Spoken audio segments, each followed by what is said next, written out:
Hello everyone. I hope this message finds you fit and fine. In this session, we are going to discuss Iran nuclear deal. This is going to be the lecture flow. First, are we asking the right questions about this deal or not? I'm going to start with that. Then I'm going to talk about the background of the Iran nuclear program and how US was the one who started Iran's nuclear program, and now we are seeing that US is the one who is a staunch opponent of this Iran's nuclear, I would say, adventures. Okay, why I'm saying that you are going to know. Then we are going to know this JCPOA. It means the Iran nuclear deal, other name of Iran nuclear deal, okay, which was concluded in 2015, a major achievement, not just for Iran and US, to the other countries as well. To the Middle East, to the Western countries, everyone was finding peace after this deal. We are going to know. Then US back out. What Trump did? No, I'm not going to follow this deal. We are going to know why he did that, what were its implications.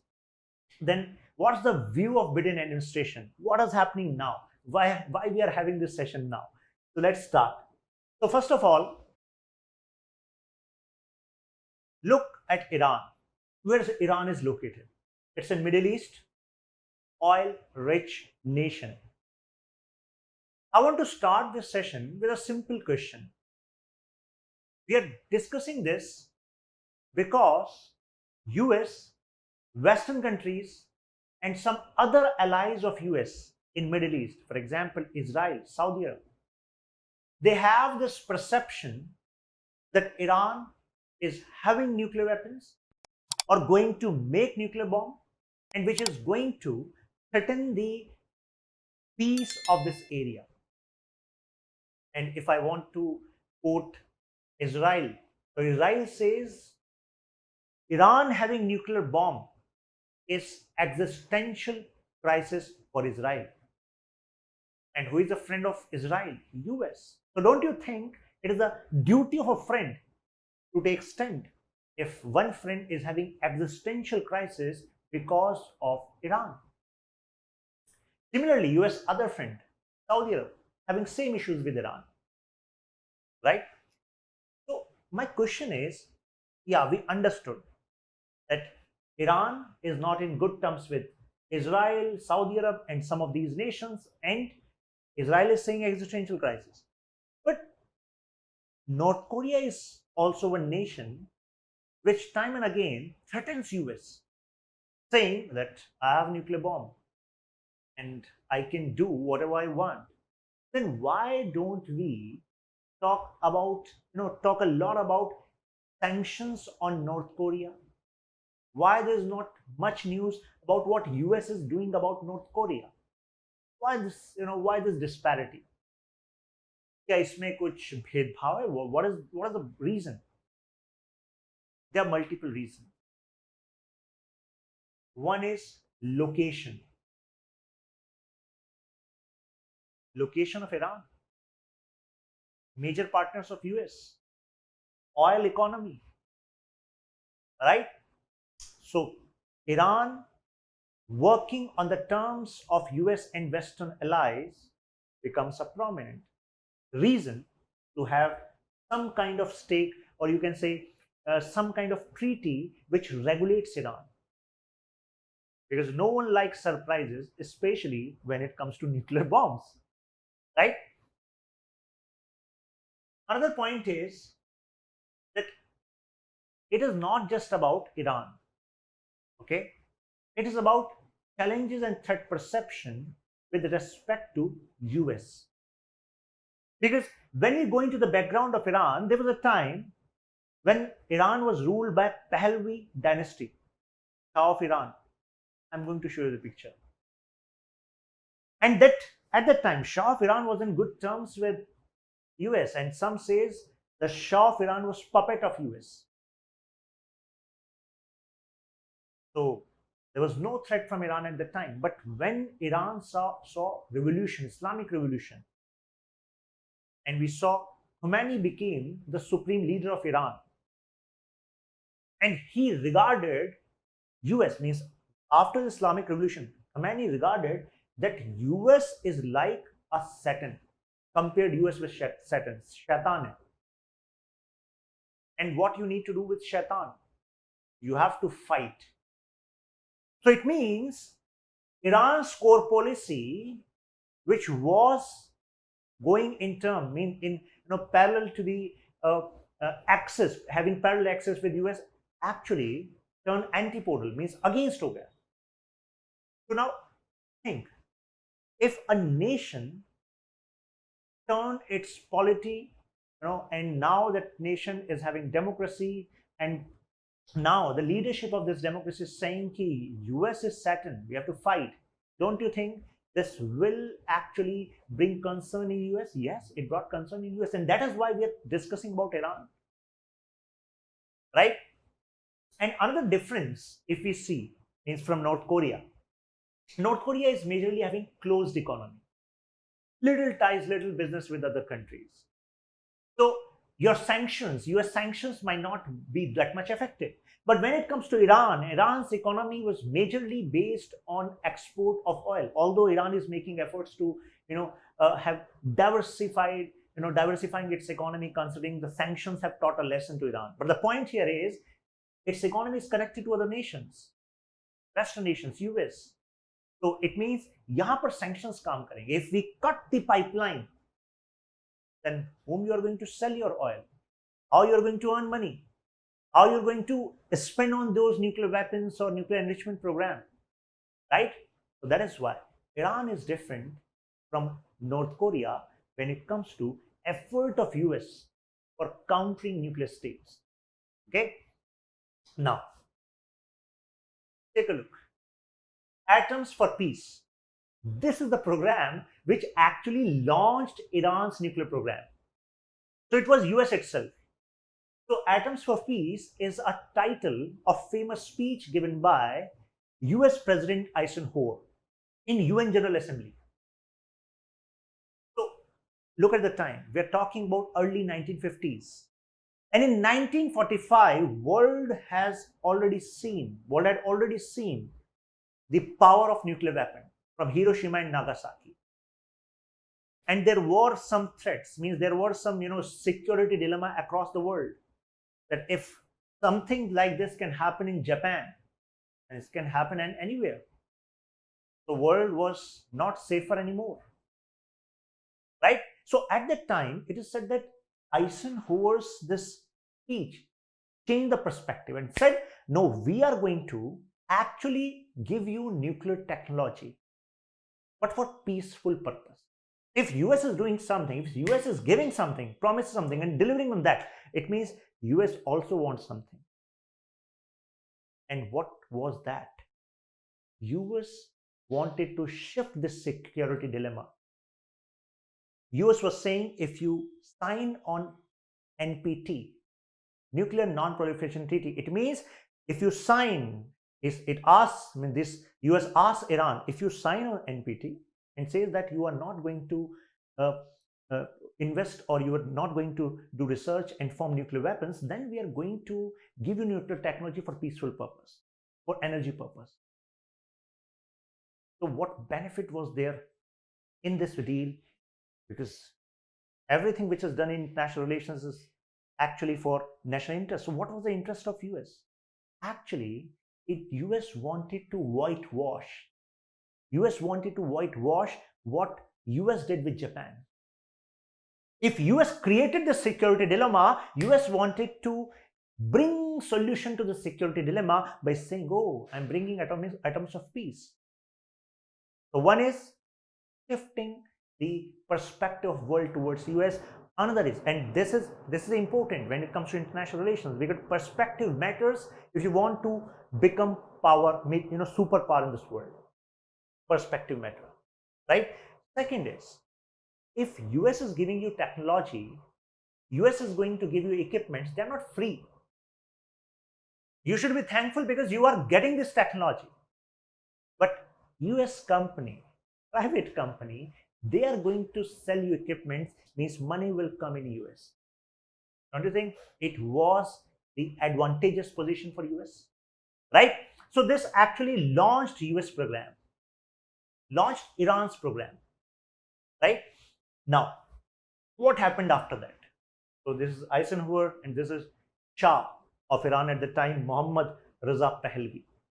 Okay, so everything was going fine. But then twist came, revolution in Iran. And this revolution said, US is our enemy, staunch enemy. And that is how this dynamics with Iran actually changed. And what happened at that time? What happened to that agreement? The new regime sidelined that agreement and said, we are going to reinstate our nuclear program. We are not going to go as per your terms. Right? At that time, it is said that Iran took help from Pakistan, China, Russia, and fourth, AQ Khan network. AQ Khan, famous, I should say infamous scientist from Pakistan, who said that he is the one who actually supplies nuclear technology in black market. It is said that actually Iran restarted its nuclear program by the help of these three nations and fourth AQ Khan network. And it was giving sleepless nights to the powers in the West and also in the Middle East, especially Israel, because Iran was nullifying the existence of Israel, right? So at that point, 5 means P5, permanent 5 members of UNSC plus Germany plus 1. They decided, let's have some discussion with Iran and finalize a deal in which we can de-escalate this situation. Put an overview on nuclear program of Iran. When I say overview, it means IAEA is going to check how many nuclear reactors you have, what's your enrichment level, how many centrifuges which are necessary to turn into bomb you are having. So IAEA overview should be set up and we should have some regulation of this program, and that is how we actually move towards this JCPOA. So P5 plus 1, these nations. Now, so I told you what was happening in 1980s, due to which these P5 plus 1 actually said, no, we have to do something. Okay, I've already told you this. Now, so during this back and forth, negotiations, means on some terms US and other nations were not agreeing, on some terms Iran was not agreeing. Finally, a conclusion came on 15 July 2015. 15 July 2015, 15. Okay, and finally Iran agreed, okay, I'm going to agree on this IAEA overview. I'm going to de-escalate my research, and I'm going to de-escalate the number of centrifuges I'm having. But why this sudden hard change? I told you 1980s Iran reinstated its program. Then why this hard change? What happened in between? So what happened was sanctions by US and other Western allies. They banned companies to have business with Iran. They froze the assets of Iran in foreign banks. And that is how they literally crippled the Iranian economy. And there was steep inflation. Government's capability to spend was squeezing. And that is how they actually made Iran sign this deal. It was for the benefit of Iran as well, because their economy would revive. And Iran was signing by this, having this promise that you are going to lift your sanctions. Okay. So you can say this deal was actually cutting the Iran's adventures towards this nuclear bomb, right? Now, what are the selling points of this deal? You should know. First of all, Iran agreed, okay, I'm going to curb my nuclear activity. But in return, what I want sanctions to be lifted. Okay, sanctions means you have sanctioned that these companies cannot have business with Western countries, means companies of Iran. They blacklisted those companies. Lift this ban. Give me access to global trade. So US and Western countries said, okay. But in return, what we want? That you actually ban the enrichment of uranium, which is used to make this nuclear bomb, right? So Iran said, okay, I'm going to agree on that. There was another point. US and Western allies said, you have one nuclear reactor, heavy water reactor. It has possibility to turn enriched level plutonium, which can further used in nuclear bomb. Even if you say, no, I'm not making bomb, but this heavy water reactor need to be redesigned because it has possibility to make nuclear bomb. So Iran said, okay, I'm going to do that. So these were the points. So you can easily remember the points of nuclear deal by remembering these heads. For example, one point was 98% reduction in uranium stockpile. Okay, from 10,000 kgs to 300 kgs, and Iran agreed on this. That's the power of economic sanctions, right? So by this point, you should actually get this insight. The economy turns the seats of geopolitics. Your geopolitical standing can turn by economic sanctions, right? Then uranium enrichment, to what level you can enrich? 3.67%, because this much percentage is fine if you want to use it for electricity generation purpose. Okay, so that was allowed. Export of spent fuel, nuclear fuel, and heavy water reactor. So whatever you have means, for example, it was said that heavy water reactor. So what you have to redesign it. Okay, you have to production of selected chemical compounds. So those chemical compounds which you have, they should be sold on international market. Okay, so that you don't have capability to turn them into nuclear bomb. So this was necessary to diffuse the threat perception. Okay, cap on centrifuges which are used for nuclear bombs. So it said operation means you should actually have a ban till 10 years. Okay, because the timeline is necessary, because otherwise Iran would say it is against my sovereignty. You are taking away my sovereignty. So you have to give some leverage also. Full access to and full access need to be given to IAEA. Okay, International Atomic Energy Agency is going to take a look whether you are conducting your these processes as per the set standards and there is no threat from there. So Iran agreed, yeah, I'm going to give full access. Okay, and punishment will be given if you flout any of the provision or you are found to have indulge into non-compliance. So in 2018, what happened?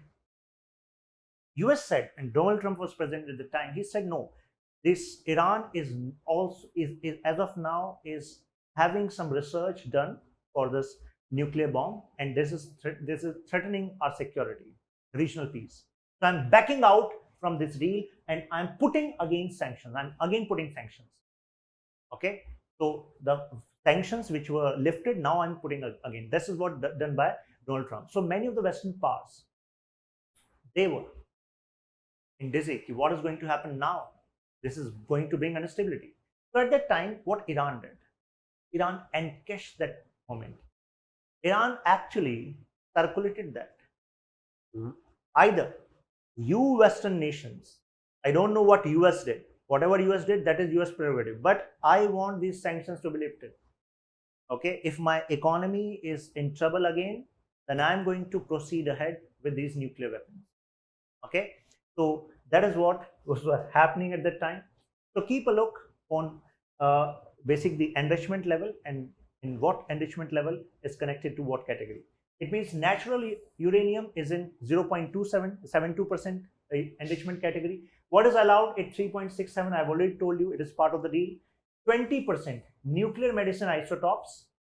This is part of discussion also. Iran said, yeah, for some reactors, I should be given this authority that I enrich uranium for medical research purpose. So Western nations are also positive about it, considering that this will be under a strict oversight of IAEA. Okay, and Iran is also agreeing on that. 90%, this is the weapon grade which is strictly prohibited under this regime. Now, what is happening? So as of now, Western nations have this perception that on one point we are having this deal, US having deal with Iran. But on the sidelines of deal, in secrecy, Western nations and US, they think that Iran is continuing with this nuclear program. Okay, so there is trust deficit. Iran is saying, trust us, we are not doing anything against this, this deal. But US said, no, you are doing something. Okay, because time and again you have enemies around, and you are supporting some of the opponents of our friends. So it means you are doing something. Otherwise, how could you be so so proactive in supporting these elements against our friends? You must be having something in back. Okay, so this is what is happening. Trust deficit is there. I'm ending this session now. Take care, keep learning, keep growing. We are going to have more such sessions. Let me know whether this session added value in your life or not, in your overall understanding or not. See you.